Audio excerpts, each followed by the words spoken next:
बिस्मिल्लाहिर्रहमानिर्रहीम।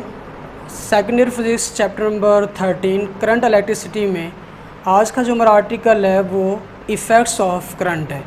जैसा कि मैंने पहले लेक्चर में आपको बताया था कि measurement of current does not depend on the direction of current, कि करंट को मेजर करने के लिए ये ज़रूरी नहीं है कि करंट की डायरेक्शन क्या है। करंट को मेजर करने के लिए ये ज़रूरी है कि वो इफ़ेक्ट्स किस तरह के प्रोड्यूस करता है। तो करंट के जो इफ़ेक्ट्स हैं वो वन बाय वन हम डिस्कस करने जा रहे हैं। सबसे पहला जो इफ़ेक्ट है वो है हीटिंग इफ़ेक्ट।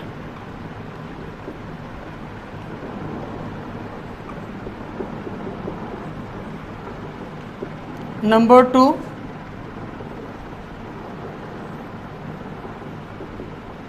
मैग्नेटिक इफ़ेक्ट है। नंबर 3 केमिकल इफ़ेक्ट है। सबसे पहले अगर बात करें हीटिंग इफ़ेक्ट की,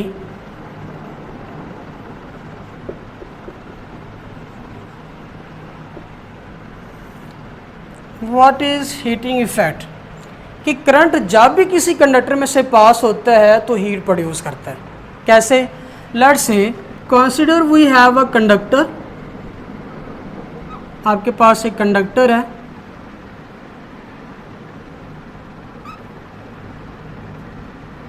इस कंडक्टर की रेजिस्टेंस R है और इसको मैंने बैटरी के साथ सेल के साथ कनेक्ट कर दी है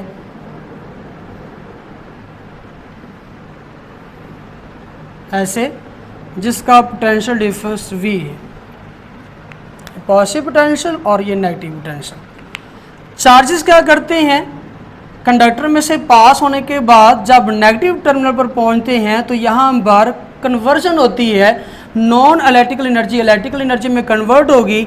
ये बैटरी यहाँ से चार्जेस को एनर्जी प्रोवाइड करेगी और वो एनर्जी लेकर चार्जेस हाई पोटेंशियल पर आएंगे और फिर सर्किट के अंदर ट्रैवर्स करेंगे।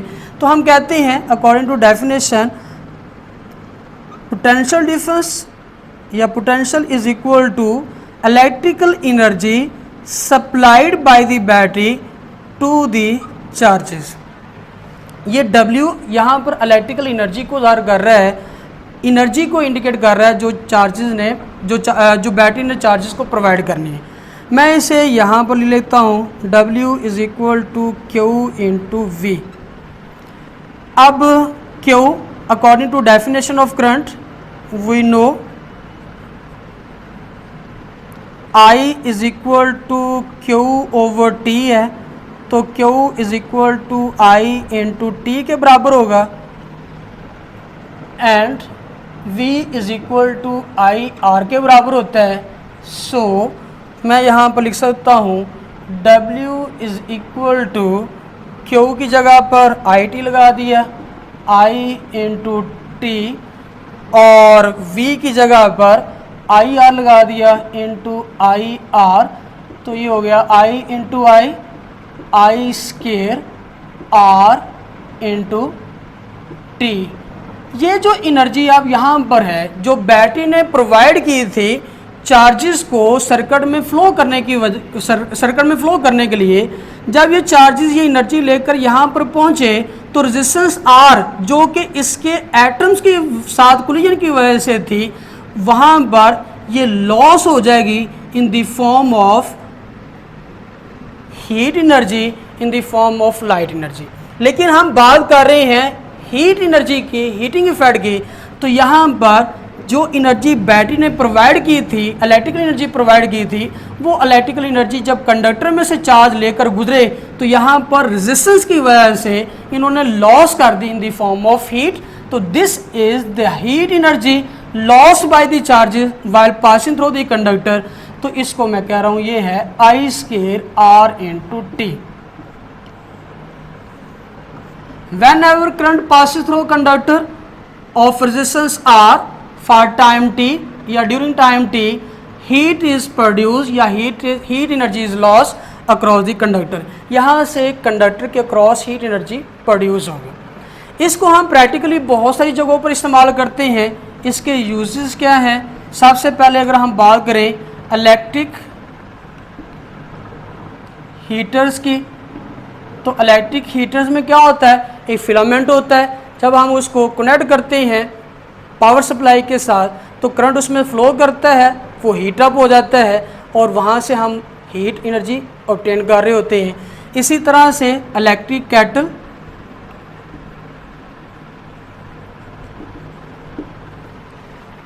आमतौर पर हम चाय वगैरह बनाने के लिए, पानी को गर्म करने के लिए घरों में इलेक्ट्रिक केटल का इस्तेमाल करते हैं।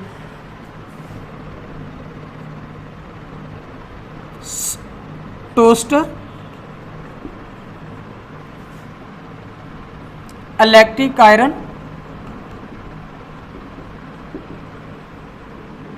हमारे घरों में बहुत ज़्यादा इसका इस्तेमाल है। कपड़े प्रेस करने के लिए हम इलेक्ट्रिक आयरन इस्तेमाल करते हैं। तो ये कुछ यूजेस हैं हीटिंग इफ़ेक्ट ऑफ करंट के। नेक्स्ट है मैग्नेटिक इफ़ेक्ट।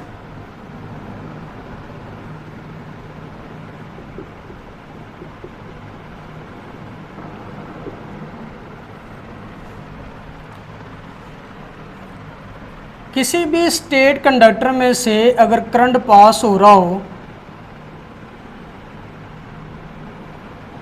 लेट से ये आपके पास एक स्टेट कंडक्टर है और इसमें से करंट फ्लो कर रहा है आई, तो इसकी सराउंडिंग में मैग्नेटिक फील्ड एग्जिस्ट करता है। करंट का मैग्नेटिक फील्ड यही है कि जब भी किसी कंडक्टर में से करंट पास होता है तो उसकी सराउंडिंग में क्या होगा, मैग्नेटिक फील्ड एग्जिस्ट करता है। जैसा कि आपको पता है चार्ज पड़ा हो, चार्ज की वजह से उसकी सराउंडिंग में इलेक्ट्रिक फील्ड प्रोड्यूस हो जाता है। स्ट्रेंथ ऑफ इलेक्ट्रिक फील्ड इस चीज़ पर डिपेंड करती है कि चार्ज से टेस्ट चार्ज का डिस्टेंस कितना ज़्यादा है। तो जब हम इसको बैटरी के साथ कनेक्ट करते हैं तो बैटरी के साथ कनेक्ट करने की वजह से पॉजिटिव और नेगेटिव के दरमियान में क्या प्रोड्यूस हो गया, एक इलेक्ट्रिक फील्ड सेटअप हो जाता है। इलेक्ट्रिक फील्ड की स्ट्रेंथ भी इस चीज़ पर डिपेंड करती है कि यहाँ पर जो करंट फ्लो कर रहा है उसकी स्ट्रेंथ कितनी है। अगर यहाँ पर करंट ज़्यादा है तो मतलब इलेक्ट्रिक फील्ड की स्ट्रेंथ भी ज़्यादा होगी, अगर यहाँ पर करंट कम है तो इलेक्ट्रिक फील्ड की स्ट्रेंथ भी कम होगी। और यहाँ पर इलेक्ट्रिक फील्ड इसकी वजह से कितनी है तो वो भी इससे डिस्टेंस के ऊपर डिपेंड करेगी। सेम इसी तरह से electric field is accompanied by magnetic field. जहाँ पर इलेक्ट्रिक फील्ड होगा वहाँ पर मैग्नेटिक फील्ड भी होगा।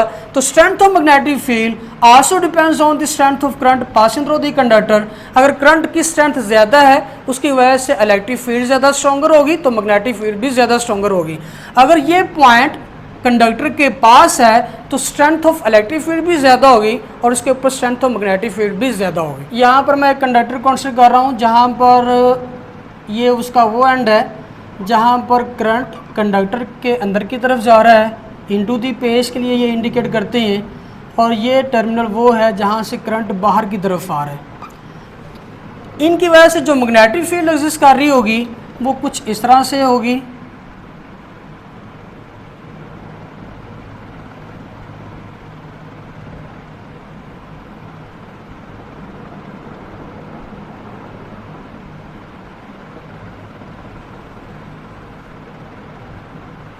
और ये जो इनवर्ड है करंट, इसके लिए डायरेक्शन कुछ इस तरह से होगी।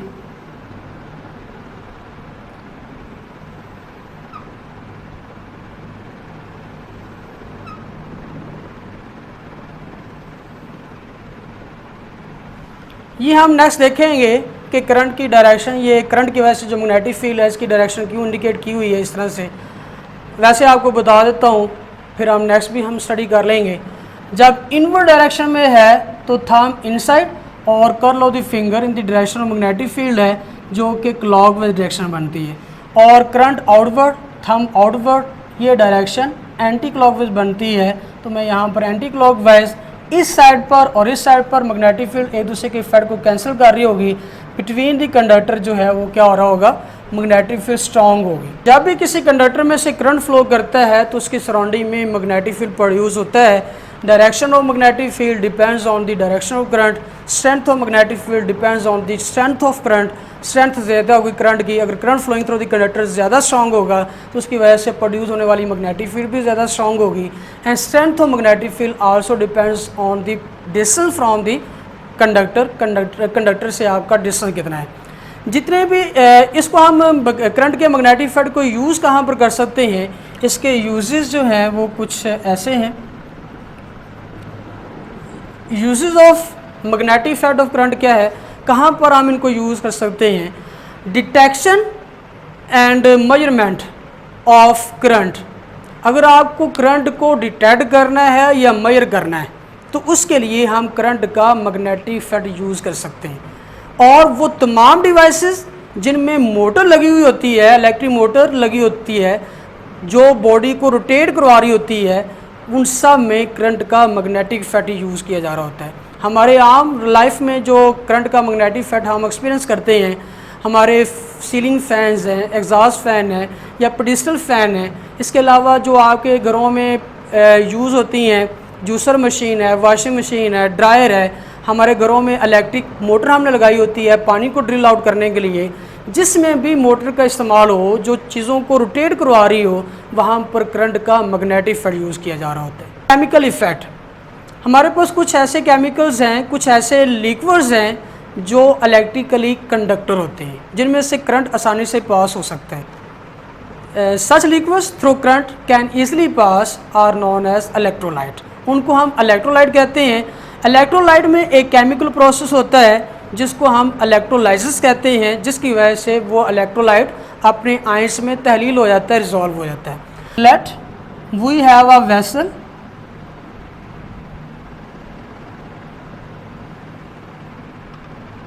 ये हमारे पास एक वेसल है, बर्तन है, हमने इसमें 2 इलेक्ट्रोड रखे हुए हैं।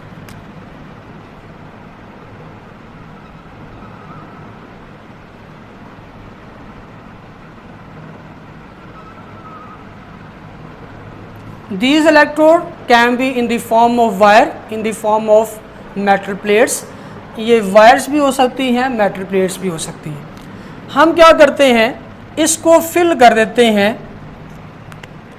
इलेक्ट्रोलाइट से। हमारे पास बहुत सारे इलेक्ट्रोलाइट हैं, लेकिन यहाँ पर मैं यूज़ कर रहा हूँ आपको समझाने के लिए, कॉपर सल्फेट एक इलेक्ट्रोलाइट है, डाइल्यूट सॉल्यूशन इसका कंडक्टर है, बेस्ट कंडक्टर है, इजीली कंडक्ट करवाता है इलेक्ट्रिसिटी को।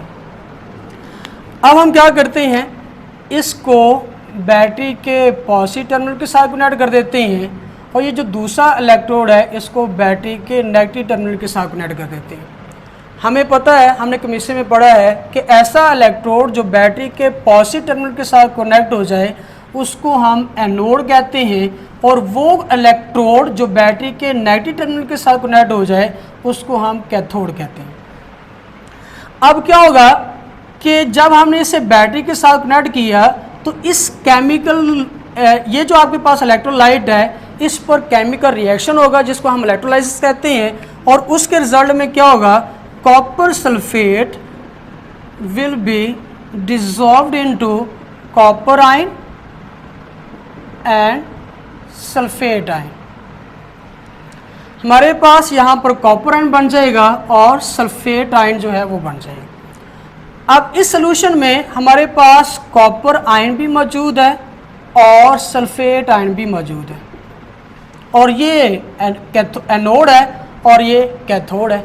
हमें पता है कि ये पॉजिटिवली चार्ज जो आयंस हैं ये क्या करेंगे, कैथोड की तरफ मूव करेंगे, क्योंकि इनके ऊपर नेगेटिव चार्ज है, नेगेटिव पोटेंशियल है, ये मूव करके कैथोड की तरफ ट्रैवल, ये मूव करेंगे कैथोड की तरफ। इनके पास +2 मतलब इनके पास 2 इलेक्ट्रॉन की डेफिशिएंसी है। जब ये कैथोड पर पहुंचते हैं तो कैथोड पर पहुंचने पर वहां से 2 इलेक्ट्रॉन गेन करते हैं, और गेन करने के बाद ये कॉपर मेटल में कन्वर्ट हो जाएंगे, सॉलिड फॉर्म। और सल्फेट आयन यहाँ पर सॉल्यूशन के अंदर एग्जिस्ट कर रहा है। सल्फेट आयन ने मूव किस तरफ करना है, एनोड की तरफ, क्योंकि ये नेगेटिवली चार्ज पार्टिकल है, वहाँ पर 2 इलेक्ट्रॉन दे सकता है।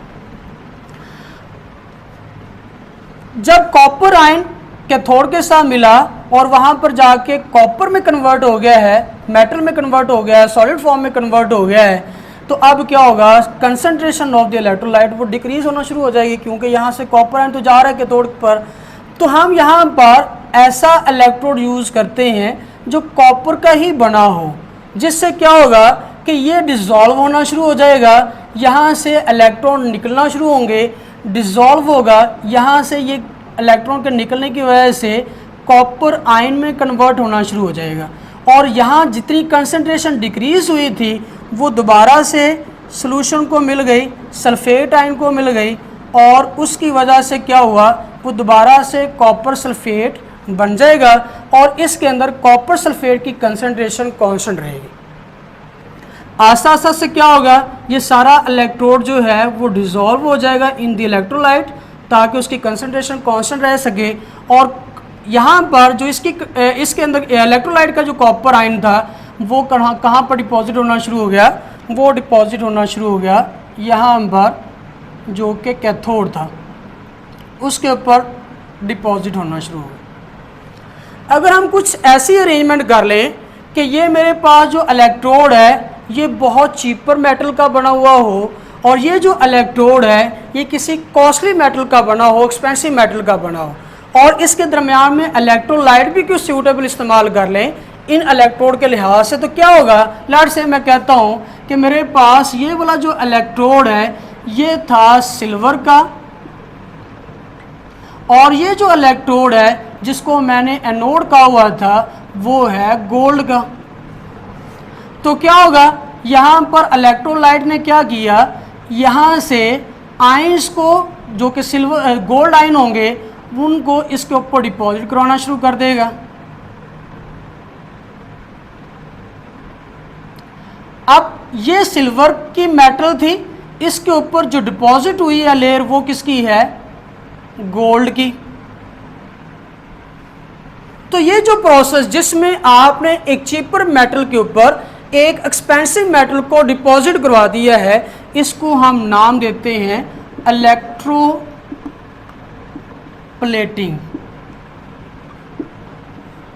Electroplating is a process in which an expensive metal is deposited on a cheaper metal.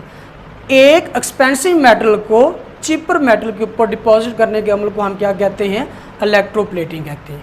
तो ये केमिकल इफेक्ट था करंट का। तो करंट जब भी किसी कंडक्टर में से पास होता है, सॉलिड कंडक्टर में से पास होता है, तो हीट प्रोड्यूस करता है और मैग्नेटिक इफेक्ट प्रोड्यूस करता है। और इसी तरह से जब वो किसी केमिकल में से पास होता है, किसी लिक्विड में से पास होता है, तो वहाँ पर केमिकल इफेक्ट प्रोड्यूस करता है। तो ये इफेक्ट ऑफ करंट थे। शुक्रिया।